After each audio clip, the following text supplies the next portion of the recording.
everybody. You all know, well, I think most of you know Brandon is producer Brandon, but he is a man of many talents. And one of them that he is going to be explaining here is how to publish your on Kindle.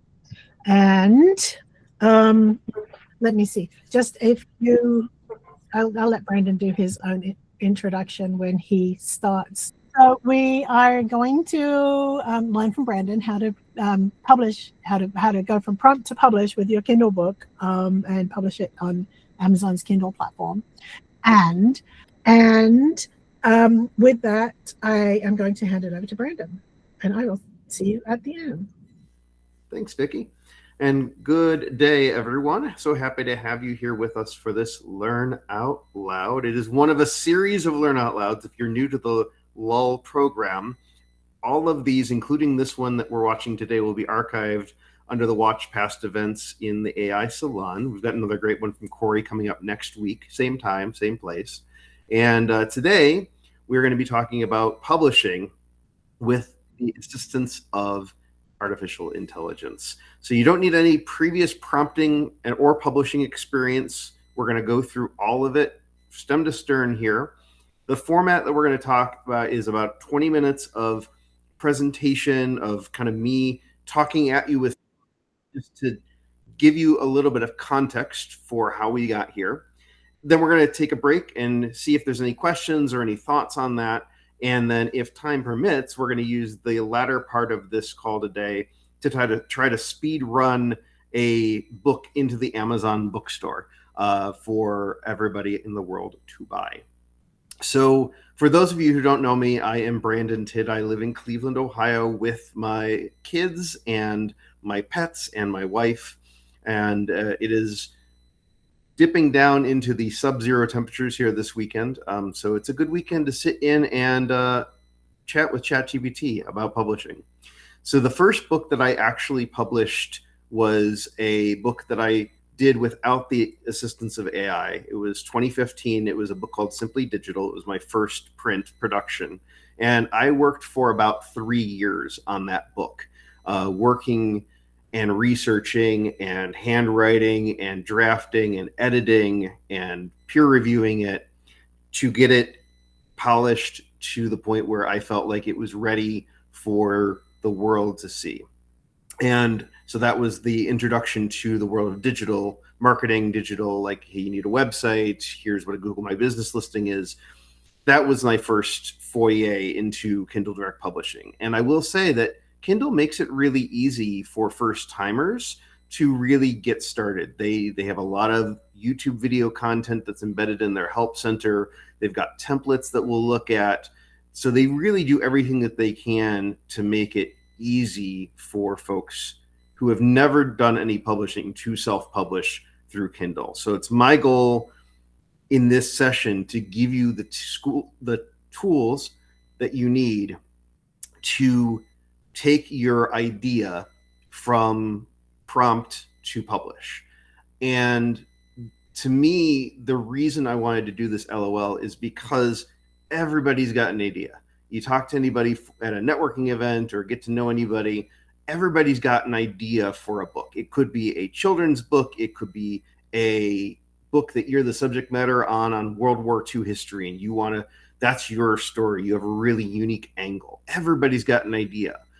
But finding a traditional publisher is hard. Going through that traditional publishing process is very difficult. And it's a barrier to entry to the market. Well, Kindle made that super easy by doing a thing called Kindle Print on Demand or Kindle Direct Publishing. And what makes this magical is, in addition to giving you all the framework to put the content out to the world for people to buy, they also don't mass produce your title. They do what's called print on demand. So when somebody orders a copy of your book, there's a warehouse out in New Jersey somewhere that gets the order, and they put it through the printing press, and you can buy one copy, and they'll print it out and mail it to you. And or if it's on Kindle, it's just a PDF that gets downloaded to your device, say your Kindle device. And so to me, this is a very exciting time to share ideas. and to be able to amplify your ideas. The one thing that I want to caution you on is that just like anything in life, just because you do the thing doesn't mean people know about the thing. And so there's a big difference, especially in the print on demand space, where just because you put it out there, it doesn't mean people are naturally going to find it, because there's billions upon billions of entities of opportunities for people who are writing books online. And it's very, very hard to cut through that noise. And so one of the things that we're going to talk about in this presentation today is, if you are serious about getting your name out there and defining yourself as an author in the KDP space, and starting here, we're going to talk about how you do that. If you just want to do what I did with my kids and spit out some AI slop, and it's fun, and you just want a little book that you can read for your kids at bed, and you don't care whether it gets published or not, or whether you make any money off it or not, the back half of this presentation is going to be where you're at. So with that being said, we will talk to you for about 15 minutes here on this presentation, and then we'll take a break for questions. So let me go ahead and share my screen. And somebody give me a thumbs up if that's coming online so you guys can see that. All right, Vicky will yell at me if something's not right. So I do want to share, before you start taking feverish notes, that this presentation is made in Notebook LM. And when we get the recording of this published in the AI Salon, I'm also going to publish this Notebook LM. So you'll have access to all of the source material, the presentation itself, audio overviews, and you'll be able to take all this information and run with it. So the first thing that and again, Notebook LM made these slides based on deep research in the KDP publishing space.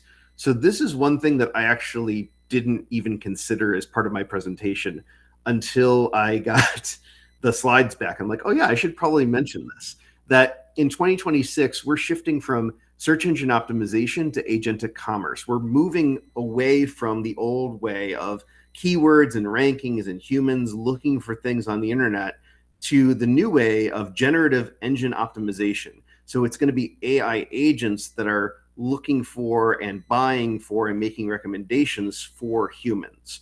So the line between discovery and purchasing is collapsing. So when we start to think about how we market our books and how we go to market with these ideas, a lot of the old school tactics that we're going to talk about today still apply. But I also want you to keep in mind that a lot of those old school tactics were built on the human being the one that's doing the searching, whereas now we need to start thinking about the marketing layer or the metadata behind the book to talk to the machines that are going to be analyzing the results for humans.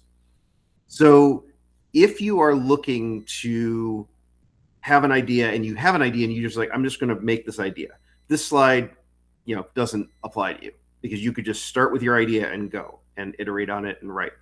But if you're like, man, this sounds really cool, I really fancy myself to be a direct publishing author and I want to make money with it, I have no idea what I'm going to talk about.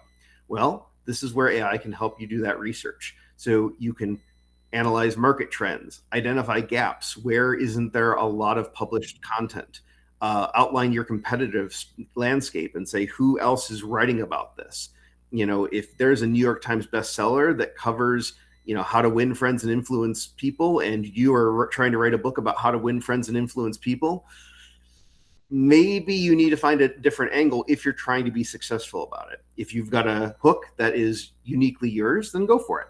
And then you can even use it to generate chapter beats, which we'll talk about on the next slides. But the bottom line is this is not a lesson on how to ask AI to write a book. It's how to ask it to structure your product. Think of the book as an extension of your own brand and your own persona. You're just using AI to whittle around the outside to get something and get clarity, get the signal through the noise. So this is probably arguably the most important slide that I have in this deck. It's the Copilot workflow. So when you're iterating with AI is going to print out a lot of content, especially if you're using one of the large language models that likes to write. You're going to get a lot of content. And if you're new to the publishing space, especially if you're writing long form content, you're going to look at that. And at first glance, it's going to be the best thing that you've ever read. You're like, oh my gosh, copy, print, publish. But I will caution you that you do need to self-edit. There are going to be repetitive phrases, especially depending on which model you're using. You'll notice that as you start chapters, you'll tend to notice that the chapters all start the same way. As you wrap things up, you'll notice beats of phrases that show up repetitively. You're going to want to self-censor yourself. And then also consider the context window. If you're using a free version of ChatGPT, you're not using a million tokens of context. So there's a chance that by the time you get to chapter 12, the AI has forgotten what chapter 1 was about. So you really want to work chapter by chapter, work in a project if you're on a paid plan, or just work collaboratively with the AI and reinforce that learning. So feed it loops back in. Okay, remember, we've talked about the beginning and the middle. Now we're at the end, and remind it and refresh it. If you're working with Gemini on a paid plan, you've got a million tokens. You could probably write War and Peace and not have to worry about it. And then external editing. Professional review is non-negotiable if you're trying to make this something more than just a generative artifact. So I did not have anybody peer review my first journey into the world of tomorrow, an alphabetical guide to shape our innovations that will shape our future. This was what some might refer to as AI slop. It was copy, paste, publish, because I didn't intend to sell any copies of this. I mean, I think it stands on its own as good copy, but I'm not going to send this off to an editor and say, hey, can you cross every T, dot every I, tell me that the story makes sense? That's not what the point of this book is. The other book that I just released, the 10,000 Minute Mindset, went through that process. This one took 6 hours. This one took 6 weeks. Why did this one take 6 weeks? Not because it was harder to write with AI, but because instead of just copying and pasting, I was iterating and working through and working back and rewriting and editing this and putting my human layer into this book to get a rough draft published. And then I was peer reviewing it. I was sending it to friends and family and people I trusted that knew how books worked to say, hey, does this language make sense? Does this chapter, from an outsider's perspective, am I making sense here? Having that external person in the loop. Now, I'm not saying you have to go pay an editor. There's a ton of people online and a ton of people in your social networks that would be willing to give you feedback. And so it's really important that you take all of that into consideration. But at the end of the day, just like with the AI output you're editing, just because somebody that you give the book to says, you know what, this is kind of boring, you have to take that with a grain of salt. Is it the right target audience for you, or are you asking the right people? Maybe there is boring. Maybe it is a point that you could tighten things up. But I would not rewrite the entire book just because one person said, yeah, I don't know, it was all right, because everyone's a critic and nobody is a worse critic than themselves. And having your own head, getting out of your own head on this, to be able to say, we really need to just push publish on this and let the results speak for itself, is sometimes the last nudge that you need to get over the edge. So a lot of these next slides talk about what happens after you are ready to publish on Amazon. So if you've got that manuscript, you've got your cover that you are ready to go and you're ready to upload this thing, these are some of the best practices that we've found that talk about how you are going to win in the Amazon space if you are trying to take it to that next level and get some recognition. And granted, it is very hard for KDP self-published authors to make money with ChatGPT, as Kyle would say. What we're looking at here are little things that can give you the edge over everybody else that's doing it. This is not a how to get rich quick with AI and KDP class. That being said, Amazon does let you, as you're setting up your book's profile, choose 7 keywords to help the marketplace show your book to different people who are doing keyword searches. Because how do you do anything on Amazon? You search for it. You search for self-help books. You search for AI literature. You search for World War II history. So how how Amazon, my full-time job slipping in here, how Amazon matches your book to those searches is listed in this metadata minefield. So what we want to do is avoid subjective claims like bestseller or best sci-fi. My dog says hi. I told Vicki that was going to happen. We don't want to repeat words from the title. We don't have any quotation marks, and you want to just make sure that your content actually aligns with the category. So whether you're formatting for a document or a product, those are going to be 2 different workflows. So if you're doing it, if you're thinking about your folks being an ebook, your audience being primarily a digital Kindle product, you're going to want to do no fixed pages, flexible sizing. You have a lot less restraints than if you're doing it in a published format. Because in published, yes. Sorry. Can you just go back over the commas thing again, please? Erin just had a question and asked if you could explain the commas.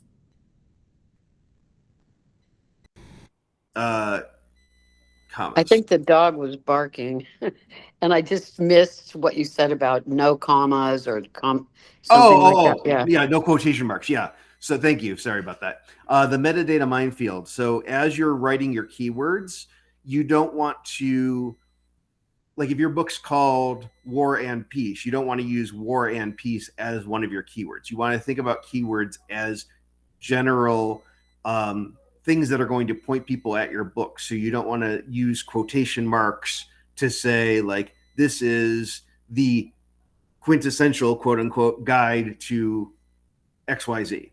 That being said, for every one of my books, I've asked ChatGPT to fill in these blanks for me. Good idea. Thank you. Yeah, of course. So when we talk about formatting, you have to think about, is my audience going to be primarily a digital audience, in which case the rules of engagement are a lot looser? Or are we thinking that this is going to be a print public book? Because to do these printed books, Amazon has some hard and fast rules, and we'll talk about those. But the one thing I will suggest to you, unless you're planning on doing like a 20-page primer on something, if you're actually writing a full book, my suggestion would be to do it in the print format, because the print format is automatically going to be eligible for Kindle, versus the Kindle version may not meet the qualifications for print publishing. So if you start with the print publishing and work backwards, you're always going to be eligible for Kindle. So the hard decisions that I talked about, the KDP is doing a hardcover beta, but by and large, these books, they have art printed on board or art printed on the paper. There is no dust jacket. There's no book cover for these books. If you're going to do a printed book, you have to be between 75 pages and 550 pages. Those are the limits of the self-publishing. And they have trim sizes, so how big your book is, whether it's, I do all of mine as 6x9 books because that's the most popular size, but you can make them from small to large. And so the base cost on these books is $5.50 fixed per page cost for printed material. We'll talk about what that looks like down the road, but royalties are fixed 60%. So the good news is every time somebody buys one of your books, you earn credits, you get residual payments for that title. And then as it builds up a credit base, Amazon will give you a direct deposit of the money. And so that goes a lot faster if you have a printed book because the margins are just a little bit bigger. But if you're thinking, man, I've really got a great idea for a printed book, but I only have 26 letters of the alphabet and I need to get to 75 pages. Ask your best friend ChatGPT or Gemini or Claude or Perplexity how to close the gap. So for example, I got this book to 50 pages, 52 pages by having one picture and one poem. So on one side is the picture, on the other side that's a poem. So that took me from 26 pages to 52 pages instantly. Now I've only got 18 pages left. I'm like, well, what do I do with the 18 pages? And the AI said, well, why don't you put some coloring pages in there? Like, oh, that's a good idea. It's a kid's book, but you know what? I don't want to make it a workbook. I want to make it, just something that they can take behind. I need something else. And then AI says, well, how about a bunch of blank pages that says my future inventions to let the kids think about what they want their future inventions to be. There's like 6 of those pages. And then a resource guide. So you can very quickly add up to the 75 pages once you include the title page and the dedication and the table of contents and all of those elements. It's not insurmountable to get up to 75 pages.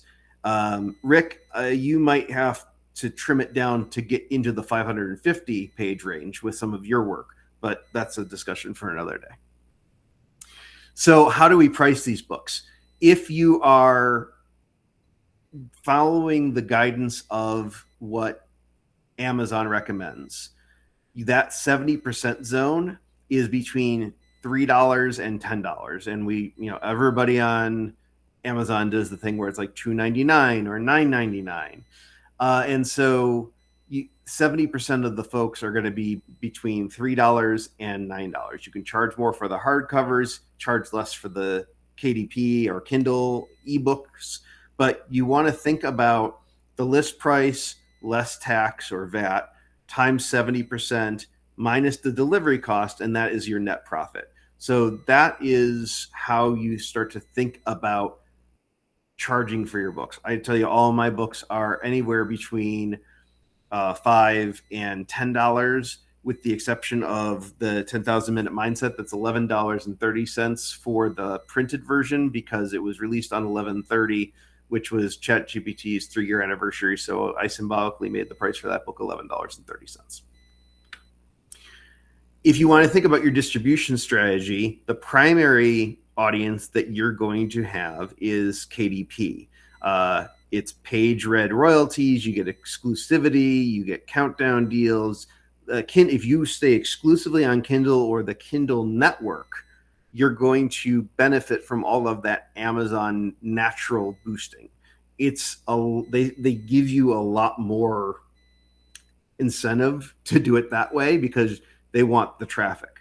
But you are also kneecapping your audience. If you're thinking global distribution, you can make it available in Amazon in any country that Amazon sells. But let's say you want to think about Apple and Google and other wide audiences like Kobo. You have to kind of pick a lane based on what your goals are for distribution. Everything that I've ever done is Kindle Unlimited, Kindle Direct Publishing. And then here's a launch strategy. I did this one for the 10,000 Minute Mindset for the first time based on the recommendation of ChatGPT. And it has been by far my best selling book by any stretch of the imagination because I actually put forth an effort, not much effort, but I put forth an effort to getting the word out about it. So here are some of the lanes that you can do to build up anticipation for your book launch. So a month out, 4 weeks out, you can do what's called advanced reader copies. Many people here in this call got an advanced reader copy of the 10,000 Minute Mindset. So what that is you're sending them in advance a PDF copy of your book for free to read. Why do you want to do this? Because you want them, in exchange for getting a free copy of your book, to leave you an honest review, hopefully a favorable review, but an honest review of your book on Amazon on the day you go live. Why? Because Amazon really cares about not just reviews, but paid reviews. So they have to purchase a copy of the book. And you're thinking, but Brandon, they didn't purchase a copy of the book. I gave them a copy of the book for free. So if you were in my advanced reader copy beta, you know what we did was, for launch day, we made the Kindle version of this book 99 cents. And it is a symbolic thank you to say, I really enjoyed your content. I'm going to leave a favorable review. You let me have a copy of the book for free. I'm going to pay $1 just so I can be a verified subscriber. It's not required, but if you are a verified purchaser of the book, when you leave your review, it gives the algorithm praise and it gives you more awareness. And Amazon's algorithm takes note to say, oh, this author has reviews that are actually from verified purchases, because it ties it to your Amazon account. So if you want a crash course on that, just Google advanced reader copies or ARCs, or ask ChatGPT to tell you about ARCs. I found a lot of success with this book on Facebook. I went into ARC groups. There are public and private advanced reader copy consortiums of people who just volunteer their time. They love to read, and they get lots of advanced copies of books, everything from sci-fi, mystery thrillers to self-help books.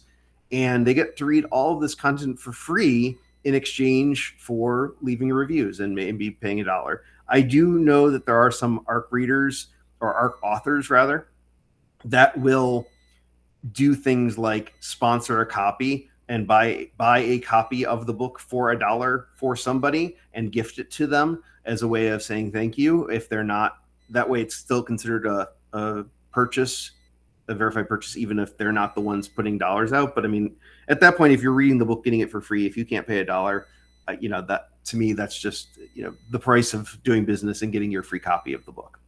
But 2 weeks out, if you're really serious about this, you can use tools like Booksprout and Team to start building that review pile, to start sending out email blasts to say, hey, don't forget, launch day is in 2 weeks. Make sure you have a chance to read it, and always ask for more people, than as many people as you can, because there are going to be people that say, oh yeah, I'll read that, and then they'll blink and it's been 3 months. Like, oh shoot, I forgot to do that ARC review. I never downloaded that book to read. You're going to have that. So don't take that personally. People just get busy. And so I would always recommend asking for as many people as you can, casting that net wide, because it's going to be a percentage of the people that say, yes, I'll read it, that can actually take the time to read it. There will be a subset of those people who actually take the time to read and review you and make that handshake back. That's, that is all part of the game. And then launch day, that's when you're super excited about the book. You say, today is the day. You put it out on social media. You have AI write all your social posts with links to your book, and just tell everyone, hey, for today only, it's 99 cents. Go get it, and try to start building up that awareness. And paid reviews must be impartial. So be honest with your reviews. Don't just blow smoke, or don't give people copy to read, copy to publish on your behalf, because Amazon has their guard up very high for people who are trying to game the system. Then, as far as getting physical copies, once your book's published, you can actually order author copies. So let's say you want to have a book to distribute, or a box to distribute to family and friends. This is what I used to do with Simply Digital. I would take this book and put it out as a calling card. I had a box of them, and I would go on sales calls. I'm a recovering sales rep. I'd go on digital marketing sales calls, and they're like, well, why should we trust you over the competition? I'm like, well, I wrote a book about digital marketing. Here, I'm going to leave this behind for you for free. Just have a read it. And if it's something that you think is interesting to you, give me a call. We can talk about it. It was a great sales tactic. But it was also good to have, on my bookshelf. Like, I wanted 5 copies on my bookshelf. So it allows you to buy them at cost. So you pay for printing and shipping only. They're like $2 a pop when you do it this way. And you do lose a little bit of quality. But this is really good if you're planning on setting up at a mall. Like, let's say you wrote a book on healthcare and you want to set up at a health fair and you want to hand out books to deliver by author copies. And then you can just hand them out, autograph them, and you could pay for them there using Stripe or whatever, cash. And, this is low priority printing. So if you're going to buy these books, buy them well in advance of your actual launch day. So you have to have a roadmap for this. I joked that when we launched the 10,000 Minute Mindset on November 30th, I had people in the community that were sending me text messages and saying, hey, I got my copy of the book.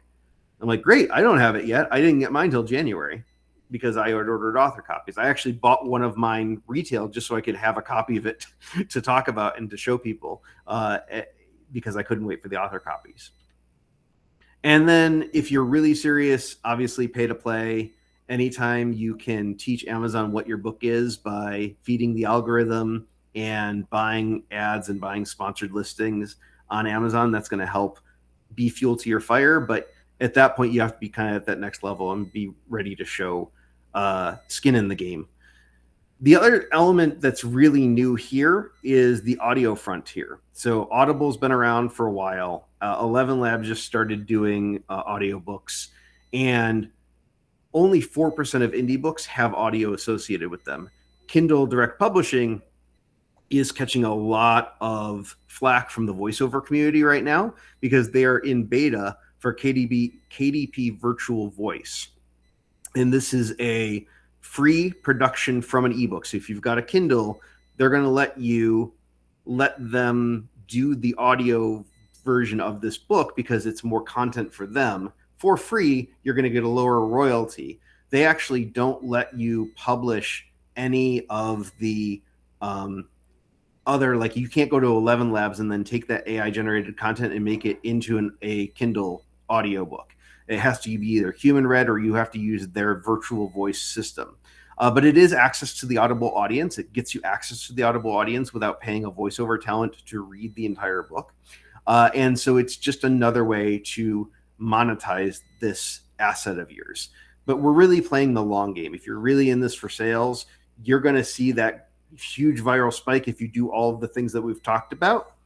And then you're going to see this drop off and you're like, man, I haven't sold copies of my book in 6 weeks since I launched day.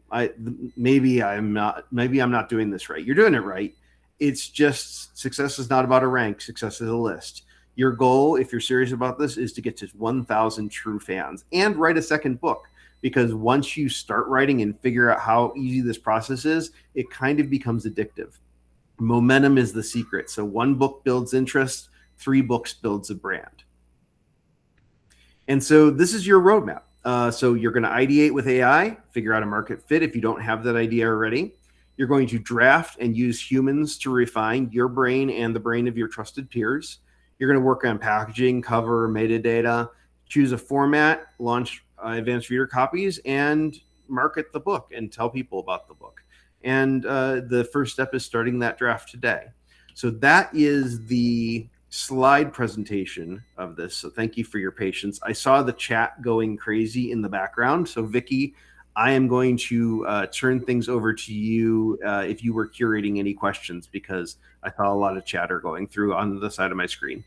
There was a lot of chatter. Most of it's about hearing a beep in the background, which we can't pick out what it is. And Gemini actually says that it might be someone's fire smoke alarm with low batteries. But there was one question from Rick about the metadata. And I got to find it now because I'm going to. Unless you want to just come. Yeah, I think I might have answered that one. And I'm sorry about the beep. It is an artifact of Google Meet with this audio setup. It's pulling something from the world. I don't know what it is. Just I use the same setup for AI TV with Rick, and we don't get that beep. So I think it's just an artifact of this particular setup. But sorry about that. Oops, sorry. There's only a few of us that are hearing it. So I think it's a certain frequency, which also could mean it could be like a charger, like AirPods charger or a phone charger near your setup that's like interfering at the certain frequency. So this is not only a LOL, but if it's a hearing test. If you didn't hear the beep, go get your ears checked, because you may be outside of a range of frequency. I already have the hearing aid. Maybe that's why I'm not hearing it. But were there any other questions? It pertains to the publishing side of things and the marketing journey specifically, because we're going to spend the back half of this on actually taking and ideating on this. I think a lot of this is going to come, and the back half of this I really want to make more interactive. So this is going to be more communicative. Feel free to jump in. Rick, I see you have a hand up. Yeah, let me finish the first. So writing the metadata, is there a certain number of them, and what's the question you ask when you're filling out the form to publish? What are the gotchas that you've come across? Yeah, so when it comes to filling out the form, again, Amazon makes it really easy. They have tool tips, they have help articles, and I just ask AI, I'm doing this on Kindle Direct Publishing. I need 7 keywords. Help me pick 7 keywords based on this content. Okay. But then also, they do ask if any part of your work, either the illustrations or the written component, is collaborated with AI. It's not a barrier. It's just they're doing their own internal checks, so they don't stop you from doing it. Full disclosure. They want full disclosure do they publish that?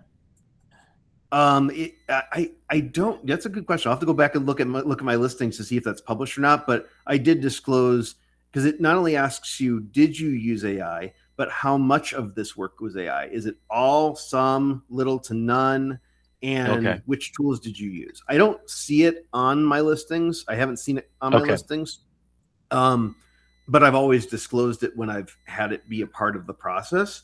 And I think they're just trying to get an idea, because they'll have people who will do, if you're on TikTok, if you've fallen onto the self-published journal, you do journal covers in blank notebooks. There's like 1 million of those. And so they're just trying to figure out how many people are using their services for AI slop versus how many are using AI as a collaborator. Okay.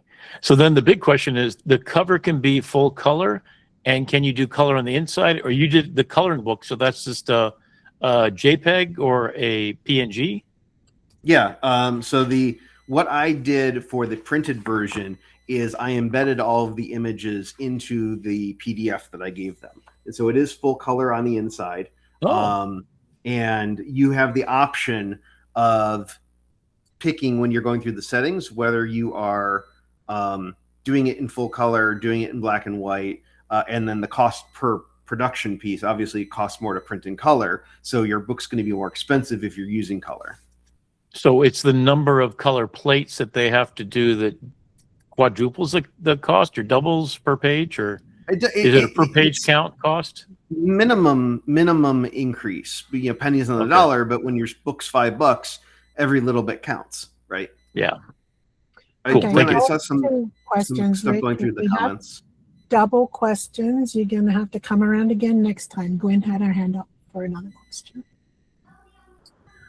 Thank you. Hey, I was wondering, Brandon, with the new co-work from Claude Code, are you using that as a way to organize, say, or, if you're doing a full-on book, organize your chapters, get your stuff written, and then bring it all together? I haven't yet, because I don't have access to Claude Cowork yet, because I'm not paying that level for Claude. But what I can tell you is that the ChatGPT projects has been instrumental in helping me organize my thoughts. So my first book that I did was, I started with note cards, and I wrote each topic down on the note cards, and then I put the note cards in the order that it made sense, and started filling out more like high-level outlines for each note card, and built on that and iterated on that. So I didn't actually get to the Amazon template until I already had the entire thing written in Microsoft Word. Any other questions before we jump into the more production side of things? Erica had a question about uploading I'm not sure if it was answered by the Yeah, AI. so sorry, I didn't really like articulate that well in the chat. I guess my question was a little bit more about not uploading but formatting, because I know that if you F it up in a certain stage, it'll take you 10 times longer. So I wasn't sure if you had tips about that. Yeah. So for the printed version, they actually have, that's actually a good segue. So let me go ahead and just share my tab. When you get into the Kindle Direct Publishing section, they have templates. So you choose the template, you customize the font, and add the chapter pages, add chapter table of contents, add your cover art.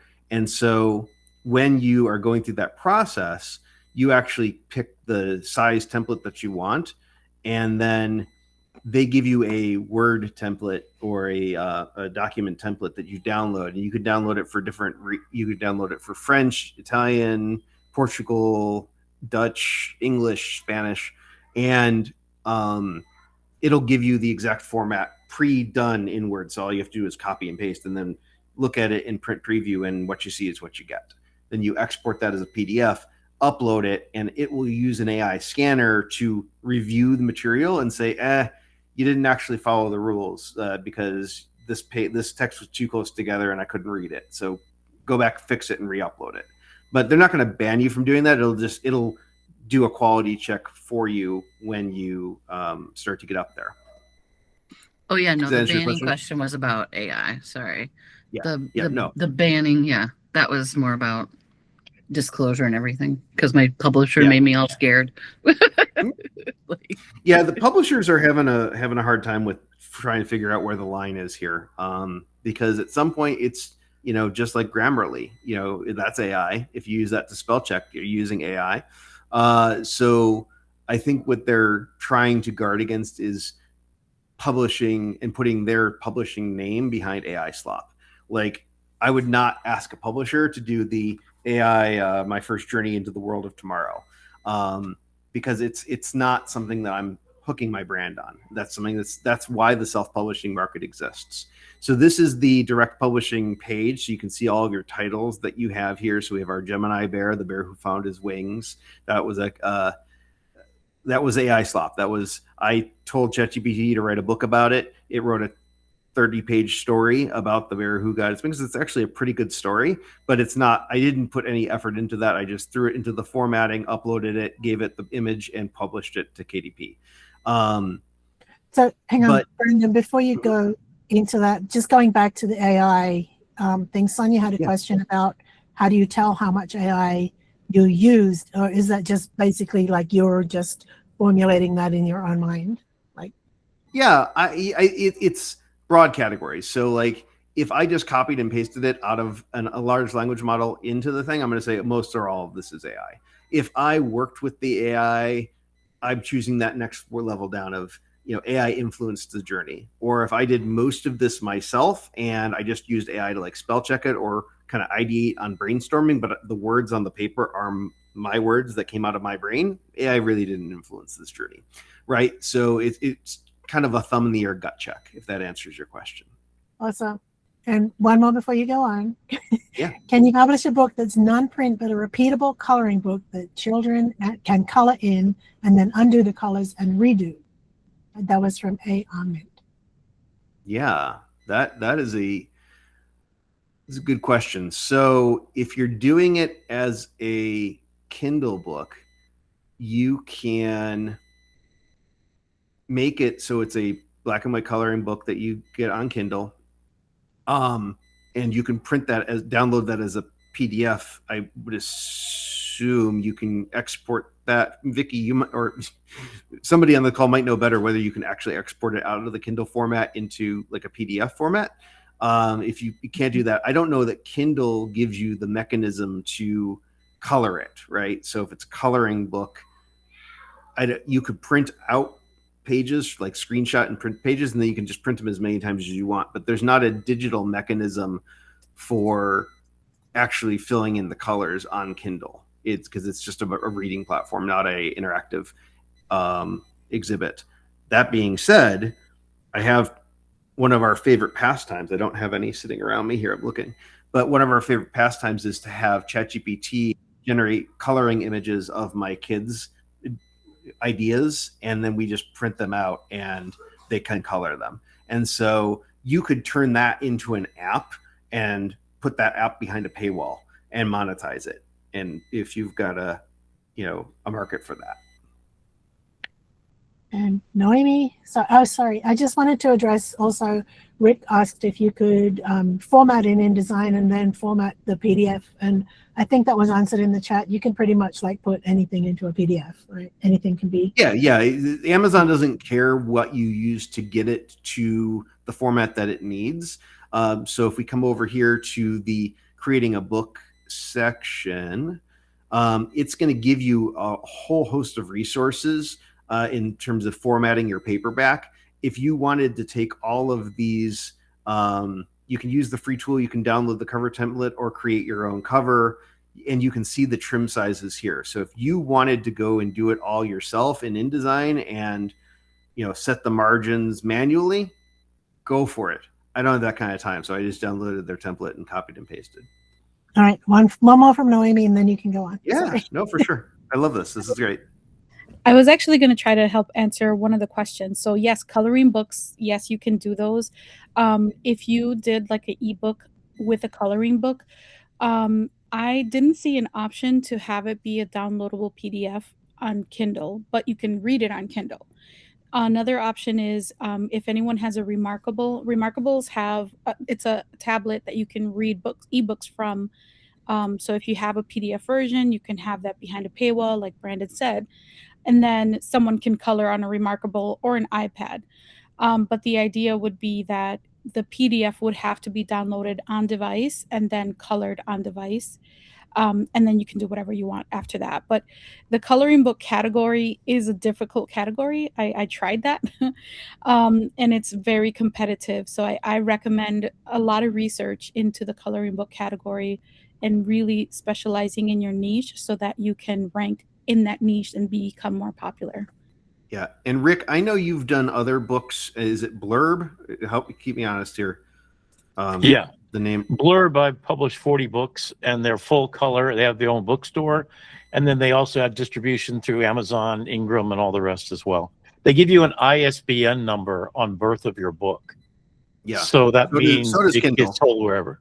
Yeah. So But Kindle gives have you a an ISBN as surcharge. well. Yeah. So you got a surcharge at the other end. And if you're not familiar with ISBN is an international book numbering system. So that means it can go through Publix and get scanned. So that just makes it portable to everywhere. And it creates an ownership provenance as well. All right. So the last thing I want to share is even if you don't use AI, if you're new to KDP and you sign up for a new account, it's free to sign up for an account. They don't charge you for any of these resources. They give you how to create a book trim lines, how to get your free ISBN number, and other tools and resources. Blurb is just another website like Amazon Kindle Direct Publishing where you can upload content. It's I think it's blurb.com that allows you to just publish in another format. So you don't get all this tools, but you might be able to allow PDF downloads of your books. So we have about 10 minutes left, and I know we want to try to land the plane, as Rick would say. So I'm going to jump over to ChatGPT, and we're going to do some AI slap. We're going to speed run a book here. So let's say I want to create a KDP ebook that is fun for kids who like trains. Target age is 4 to 8. And we can go over a little bit. I just want to get the meat and potatoes. So we don't have a hard stop, but we might go over a few minutes. But if you have to jump, this will be in the recording. I'm challenging myself. I'm giving myself 9 minutes because I did the previous record was 6 hours. So I'm going to try to best my own time. I want to create 6 hours. Oh, sorry.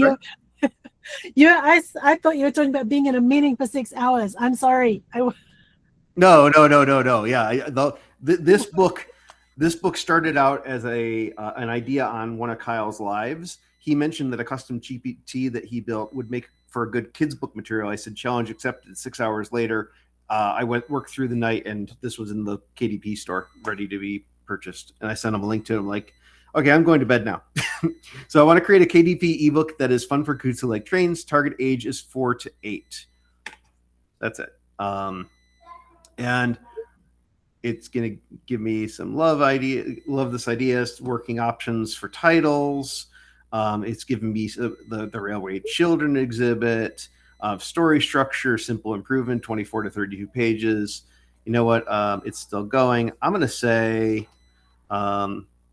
we need to do this quickly. I'm on a deadline. I have the KDP template. Can you just give me 10 ideas? No images. Sorry, Rick. And I can decide. Fast and clean, no fluff. The train that stopped to say hello. That sounds cute. Chugga chugga, count with me. The night train to dreamland. And by the way, feel free to steal any of these ideas. If any of you are into trains, you're like, oh my gosh, that lit a light bulb. I take no ownership over any of these ideas. Please feel free to go and do this yourself and send me a copy of the book. The train that lost its ticket. The train that can't remember where it's supposed to go. Each stop helps it get a little closer to figuring it out. And it goes on like that. But I like that. The train that lost its ticket. So that was number 4. Love number 4. Let's write. Let's do it. Give me the 5 chapters. While it's doing that, Brandon, will you make the prompts that you use available for putting in the whatever file goes with the video upload? Sure. Yep. Chapter 1, the missing ticket. Chapter 2, the first stop. Chapter 3, asking for help. Chapter 4, the big bridge. Chapter 5, the right place after all. Love it. Let's write chapter 1. Use, and then I'm going to do a /canvas, not Canva, canvas, because I want it to open an editorial window. So if you do /canvas or choose canvas from the options, it's going to write it in a format that I can then edit and iterate. So this is perfect. I love it. Timmy the Train loved 2 things more than anything else. Perfect. But I can go here and I can suggest edits. I can adjust the length. So let's say that's good, but I want to make it a little bit longer. And it's going to think about it, and it's going to rewrite it and make it a little bit longer.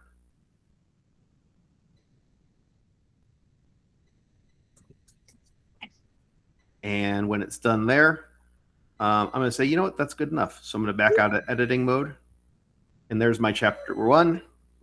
Say chapter 2, and we keep rolling, and it even gave me a little bit of a train emoji.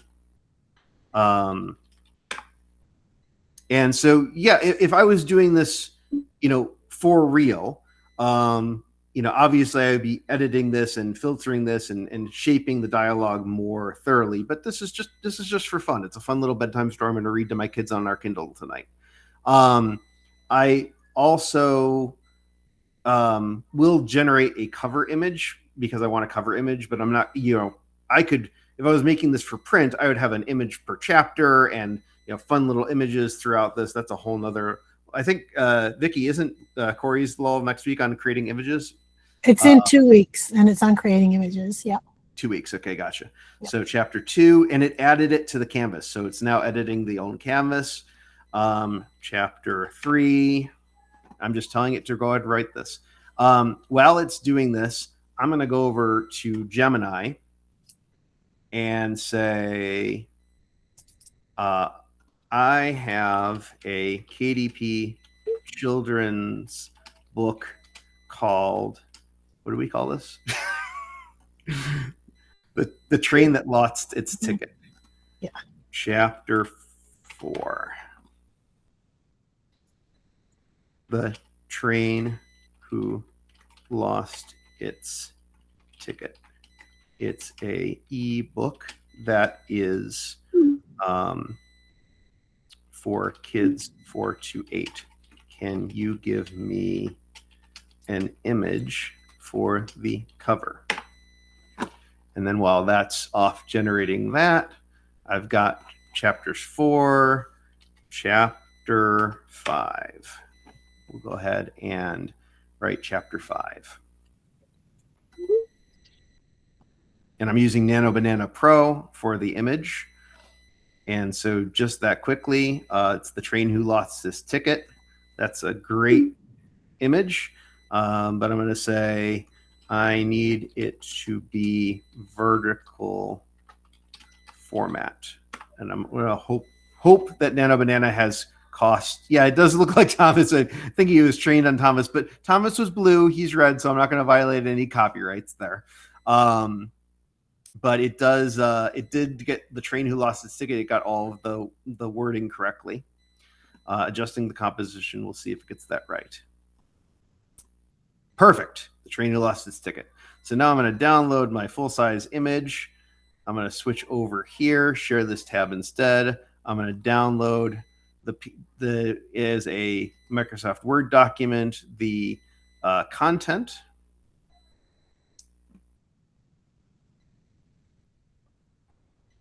And the image. And then what I'm going to do is I'm going to stop sharing here. And I'm going to share my entire screen. And briefly, you'll be able to see the 2 cuties that I'm building this book for. And what I'm going to do is I'm going to open the already downloaded 6x9 template. So it says, this is the 6x9 basic template. Paste your manuscript on this template or simply start typing, delete this text prior to use. So I'm going to delete the text. I'm not going to put my cover art here because that's going to be uploaded separately.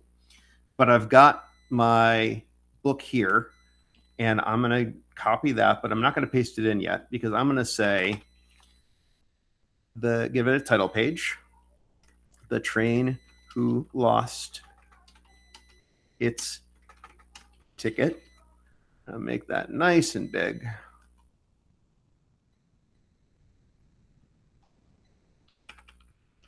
And normally I would say written by Brandon Tidd. I'm going to say curated by Brandon Tidd. That's just my little way of giving ChatGPT the nod because I didn't actually write this. I'm not even going to read it before I hit publish. So I just use the term curated. That's a personal preference.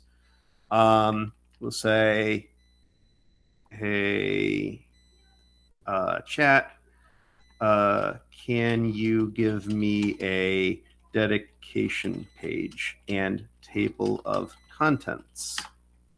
Did any questions come up while I've been doing this, Vicky?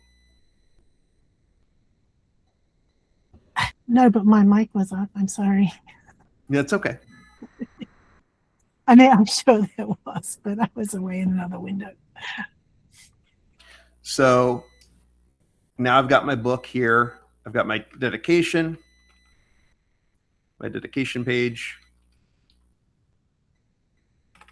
for Naomi and Noah. My table of contents.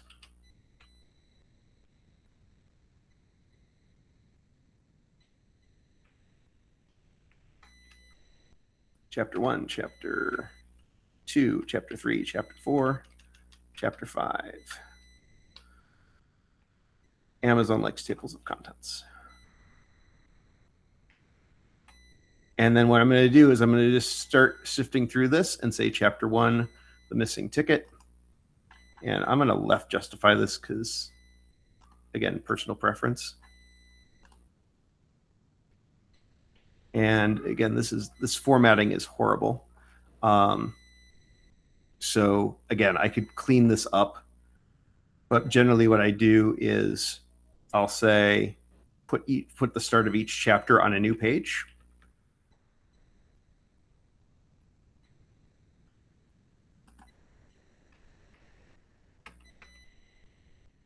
Chapter 3, Chapter 4, Chapter 5. All right. While you're doing that, there was a question, and Yeah. I can't see it again. Gwen had a question. Can chat connect to Nano? So Nano Banana is a product of Google Gemini. And so if you're using ChatGPT exclusively, ChatGPT also has a good image model. I just happen to like Nano Bananas better. So now we have a train who lost his ticket, dedication, table of contents, our 5 chapters, which are literally a page each. Perfect. I'm going to go ahead and save this out. And I've got my image. And now, and then you just upload that and follow the content on KDP. So I'm going to continue to do that. I'll stick around for 10, 15 minutes and go through the process of uploading this just because I want to get this into the space. But any last questions before we pivot into that? And again, all this will be available in the AI Salon afterwards. Yes, Gwen. Hey, have you considered automating that process? So the whole idea of like doing the chapters on the next page and all that stuff, because you write enough books that you could do an automation to automatically know to do that for you? Yeah, and I could. And to be honest, Gemini inside and Claude Cowork can do those things. To me, I choose not to, only because this is my human in the loop layer. Like, as I'm formatting it, if I wasn't doing this as a speed run for the purposes of demonstration, I'd be going through and editing it, make sure the formatting is correct, reading it, giving it one final pass through, and kind of making myself sit with it for a minute before I put it out into the world. So this is purely for demonstration purposes only that I'm going this quickly. Makes sense. So there was, I'm sorry, Gwen, had you finished? Yeah, I just said makes sense. Thank you. Okay. Sorry. And Digital Guides had one question before you get to Rick's, and that was, do you need a title page? You don't. I just always put one because people are, it helps the readability as you're scrolling through. People expect to see the title page as they're opening up the Kindle book. If you think about when you click on a Kindle title and you open that, it's a nice reminder of what it is that you're reading, but it's not required. Awesome. Yes, that's what we're going to do next, Sonia. After I answer Rick's question, I'm going to go ahead and get this thing published. So my understanding is that if you're doing it electronically, the ability on Kindle to change the top type size and reflow the text means you have to have everything in line, which means a picture is in line in a Word document rather than formatted and spaced in a certain way. So like a line breaks, things like that could actually be reflowed. Yes. But if it's in print, then it's a fixed thing. So I would design it in design. The difference between this and blurb is for coffee table, heavy image, hardcover magazines, and they also do electronic, but they're much more expensive, but they're much higher end. So me as a photographer, I got to go there. But for doing this, coloring books is like one of the biggest that you could set up. Adult coloring books is one of the biggest sales parts of it. In fact, I would do research if you're planning to do a book. Who makes the most money? What do they do different than everybody else would be my questions. What kind of children's books sell the most? And then, as Brandon's beautifully laid out, how do you think through all the steps to do it right? So you're actually making a product that your marketing flow sets up to set yourself up for repeatable business, and you're literally doing a business model, which is real smart to do. I don't know who put it in the chat, the Control Enter, but thank you for that. That's I was able to reformat it. It's an automatic line break, so it gets you to the next page. So for those of you who are watching on screen, I just went to create new title and I chose Kindle ebook because that's going to give me that formatting that I need. So it's going to say, I'm going to do this in English. I'm going to give it the title. I don't have a subtitle. It's not part of a series. It's not part of an edition. My name is Brandon Tidd. And then I don't have any other sub-authors. I forgot to get a description. Um, I'm sure ChatGPT can whip something up real quick. yeah. Can you give me an Amazon KDP description for this title?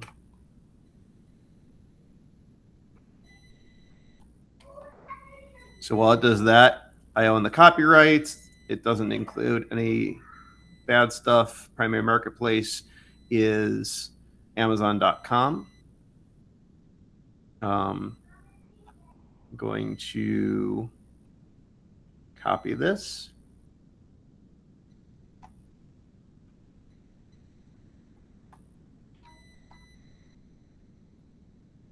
And I'm going to say reading age. We'll say 4 to 8, just because that's what I gave it.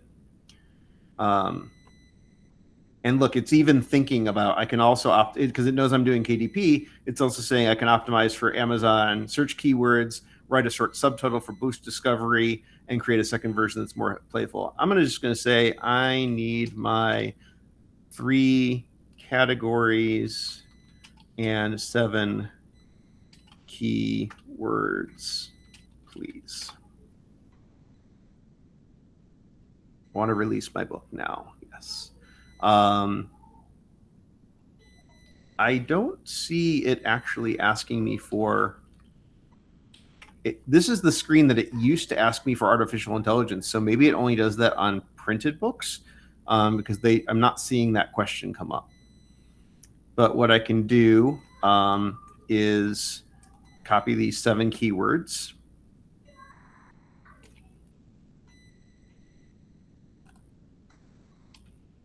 And by the way, if you didn't know, when you highlight something, you can say ask ChatGPT and say, hey, why did you choose that? But for right now, I'm just going to drop these in here. And if you have questions at this point, feel free to come off mute and ask them, because I'm Gwen not had one. in the chat. Gwen, you want to ask your question? Sure. This one comes from Dad. So you did say that you curated this with AI, but if you are actually the writer, is there a certain terminology or phraseology that people are using now to say that AI was used in the writing of the material? No, I honestly, most people are just using author or written by. Children's ebooks, look at that. Ages 3 to 5. Yeah, most people are just going to use basic concepts. One more question. In a technical document, can it automatically generate the footnotes and references? Yes, but I would check them. I would definitely check them. Children's Great. ebooks, 6 to 8. That's actually a big things. job that people do, like footnotes and stuff like that for books. So it's a good career if you need one, and people don't want to do it themselves. I'm offering my services. Your dad is in the right place. Children's ebooks, and I'm going off a little bit of the recommendations here because I found some better ones. Like it told me to do like children's ebook transportation and trains. I'm doing children's ebooks, cars, trains, and things that go. So you're basically in the same vicinity. Huh. So are you finding Claude better for writing long form stuff, or ChatGPT? And you're using Nano Banana over in Gemini to generate the image for the cover? Yeah, I'm using Nano Banana over ChatGPT for the images. Although it's gotten better, but it's not precise on size. Yeah, I find ChatGPT, especially with the canvas idea, to be super helpful, and you know, I just like I'm exclusively ChatGPT on that. Although I did use Gemini to write the book about the Gemini the bear. So what I did there is I just uploaded the file that you saw me working on about 10 minutes ago. I'm going to launch Cover Creator here because I have an image, but I don't have an actual cover. But I'm going to upload the image that I got onto the cover, and it's going to upload that image, and then it's going to give me, and I guess now that I'm seeing this, so if you don't have an image, it gives you these. But what I'm going to do is I'm going to go back and I'm going to exit out of the cover creator. And I'm going to see if it'll take, it is not missing a table of contents. I have a table of contents in there. I don't think I called it table of contents. But instead of the cover creator, I'm just going to see if it'll take that image as a cover since it has the title on it. So JPEG or I don't think it downloaded as a JPEG. So this is the little stuff. You know, you say it takes 6 hours to do a children's book is because of this little stuff like it's a PNG and I need it to be in a template. So what I'm going to do is just on my other screen here real quick, I'm going to open that with my computer and I'm just going to do file save as and change it to a JPEG. So then I can upload my cover file. And it'll probably yell at me and say that it's not the right format. Although I am seeing a green screen behind here, so that's good. Save successful. Cover uploaded successfully. Hey, here's the question. AI generated content. Amazon is collecting information about the use of artificial intelligence and tools in creating content. Did you use AI to create text, images, or translations in your book? Yes, I did. Text. Entire work with minimal or no editing. And I used Chat GPT. Images. One or a few generated AI images, minimal editing. I used Gemini. That's not how you spell Gemini. There we go. No translations. So it's running quality check here. And that's going to take just a second. But I would encourage you, if you have an idea, get it out there. I want to start a AI Salon library. Found 3 possible spelling errors. ChatGPT doesn't make spelling errors. I don't care. I don't know. None of my images include alternative text. Kindle books are not required to have an ISBN. You can get one in a printed text, but I don't need one for the Kindle. So save and continue. Select the amount of AI translated. In some sections, I didn't do translations. All right, so in entire work with minimal or no editing. Fine. I used ChatGPT to write it in English and misspell my words.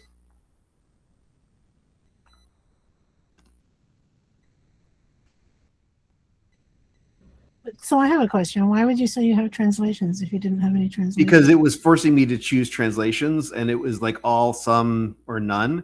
And there was no option to say, I don't have translations.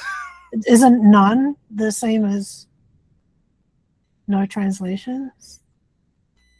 I don't know. Let's go back and look. Sorry. So none. Oh, I didn't see none. Okay, there you go. See, this is what happens when you're trying to publish a book in 30 minutes. You don't read things. That's why we have it. Enroll my book in KDP Select. It's a free 90-day program offered to Kindle eBooks. It allows you to run discounts and practice promotions like Kindle Unlimited, all worldwide rights, all territories, primary marketplaces, Amazon.com. You can choose whether you want 35 or 70% here. I'm going to just choose 35 because it's going to let the book be cheaper. And I'm going to make this available for $2.99 because, and so what this is telling me here is based on 30% royalty, the book is actually going to cost $2.99. Of that, I'm going to make $1. So every one of these copies that I sell, I'm going to make $1 off of this, which is fine. Terms and conditions, it can take up to 72 hours for this book to be available on Amazon. Publish your Kindle ebook. And so done. And so now it can take up to 72 hours for the, I see it take a lot faster, but my Kindle book has been submitted. So that was what, 25 minutes, 26 minutes from I'm going to speed run this to it's in review and ready to be published. Vicky, is there a way to save the chat? I don't know if the chat comes off of when you save these recordings. Yes, it should be saved with the recording, but I'm not positive that Andy has it turned on. But I have copied and pasted the whole thing. So. Yep. And by the way, if you do have a book that's a hard print, you can then offer it in different formats. So like you could offer it in Kindle. Once the virtual voice rolls out, then you can do it in audiobook. But so these are all my titles. So I've got an author page that will include, but here's the one I wrote originally.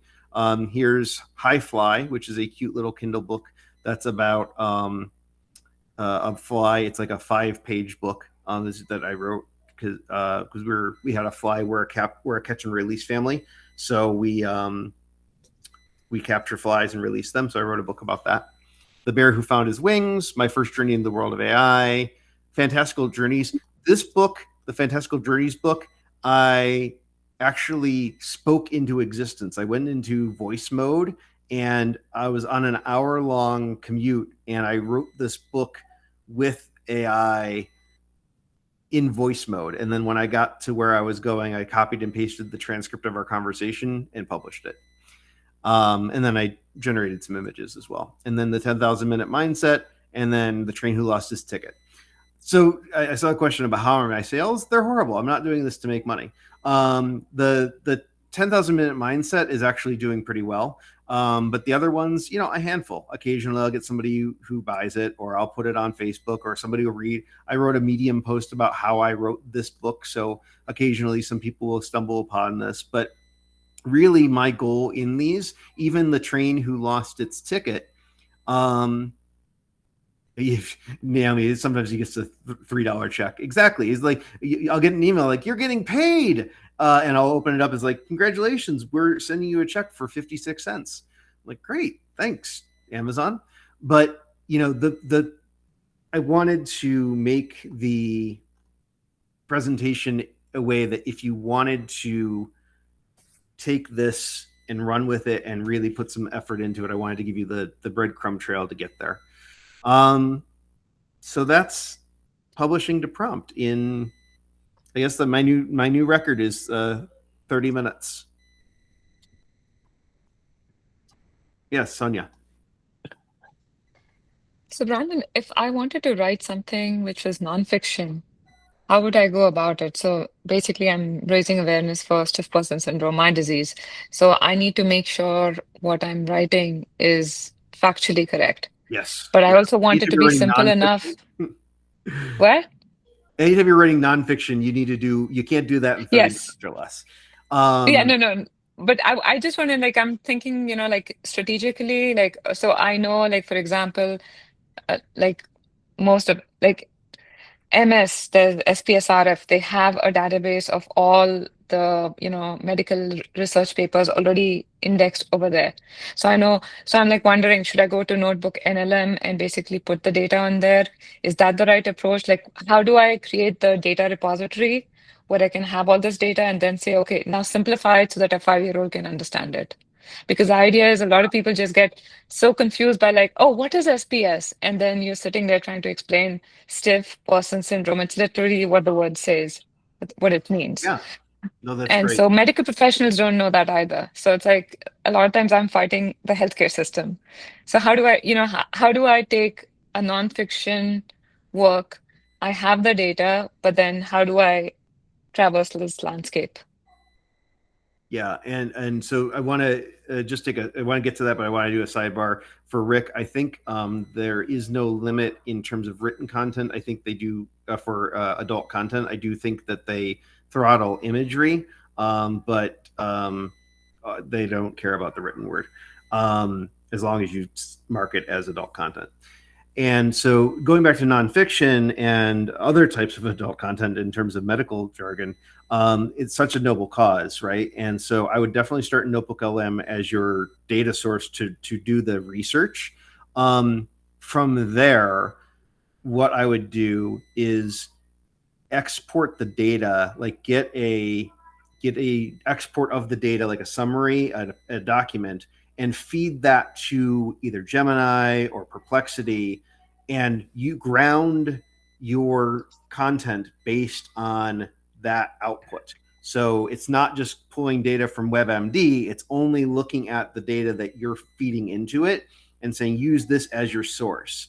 And then you can say at the start, I'm writing this for a non-medical mindset. I'm writing this for a non-technical audience. And then it will take all of those complex topics and translate them beautifully into the simple word.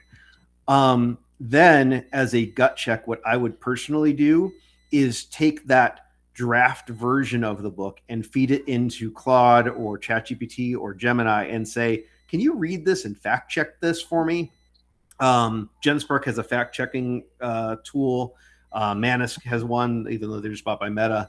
So I would definitely do that. And then absolutely 100% without a doubt, give it to somebody who knows what they're talking about and have them read it and QA it to say like, hey, I wrote this, I think it's right, but before I hit publish and put my name behind it, can you peer review this for me?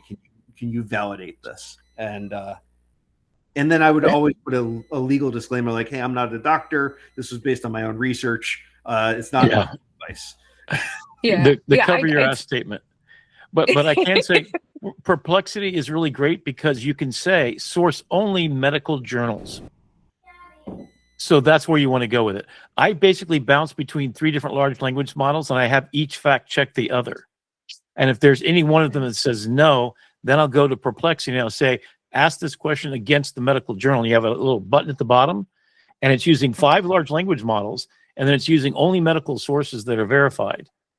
So there's your final grounding. And then you say that you did that, but then you cover your ass by saying, I'm not a doctor and this is not legal advice. And even with any fictional book. So I'm writing a book that's based on real political things. Donald Trump, I'm using the name.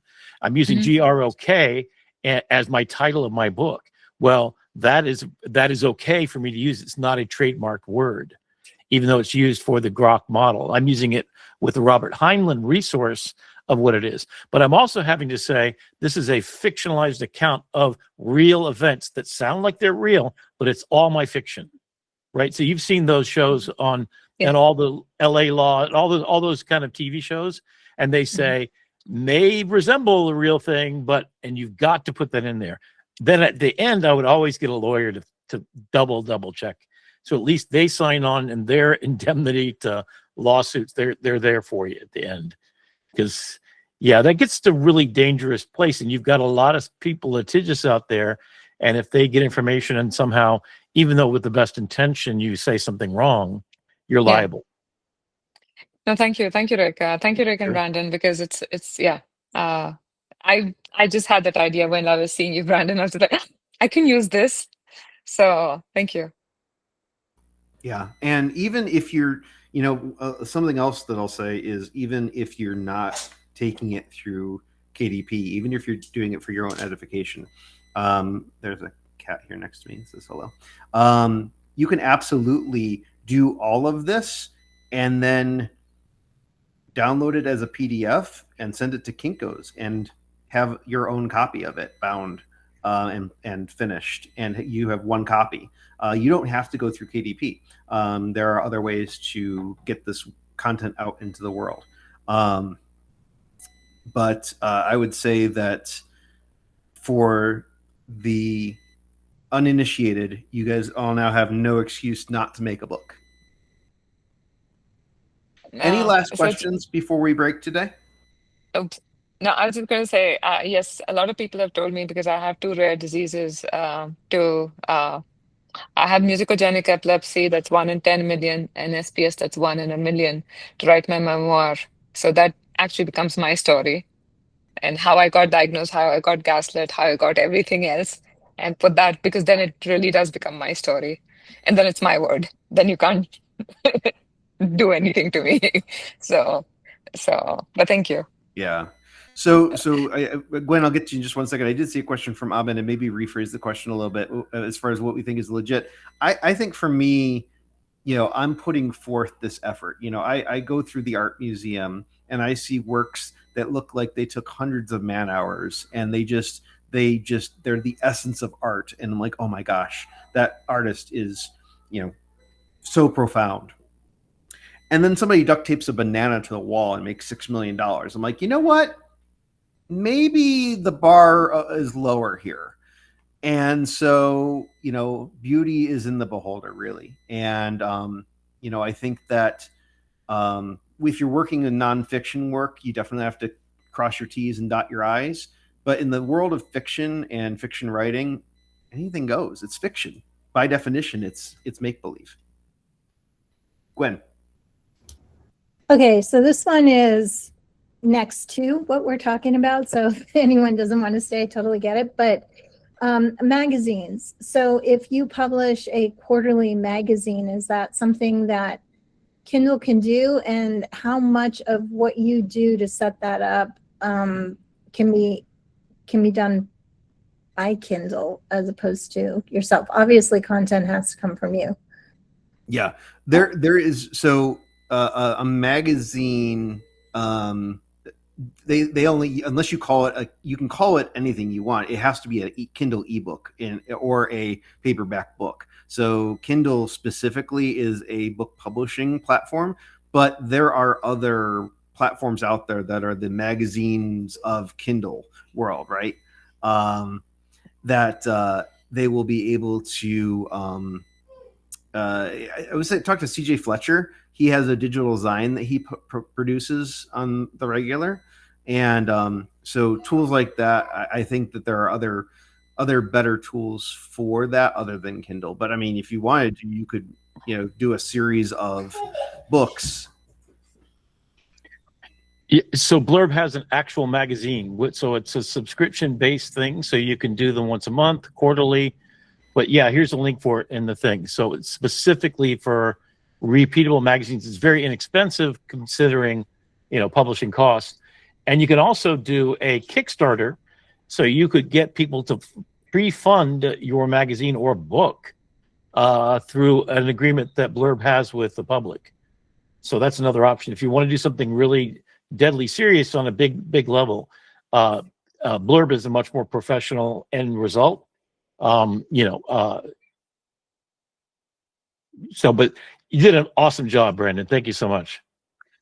Okay, we are 30 minutes over. So yeah, Brandon, thank you. Yeah, I just wanted to say this is one of my toughest critics right here. This is Noah. Noah, what do you think of that book, The Train Who Lost Its Ticket? Look exciting? Yep. You excited to read it tonight? Yep. All right, say goodbye to everybody. I know. Bye. And thank you guys for coming. I will please don't pay to buy. I mean, you can buy the book off when it publishes. I'll put a link in, but I will also consolidate this into a PDF and include it in the show notes. So if you really want to read The Train Who Lost Its Ticket, we will make that available too as part of the LLL package. But if you do have any other questions about this process, I'm producer Brandon inside the AI Salon. Please feel free to send me a DM or reach out anytime. I'm more than happy to talk about this. We want to empower and enable you. And I look forward to reading all of your works in the AI Salon Look What I Made in the coming weeks. Or an hour from now if you're feeling feisty. Wait.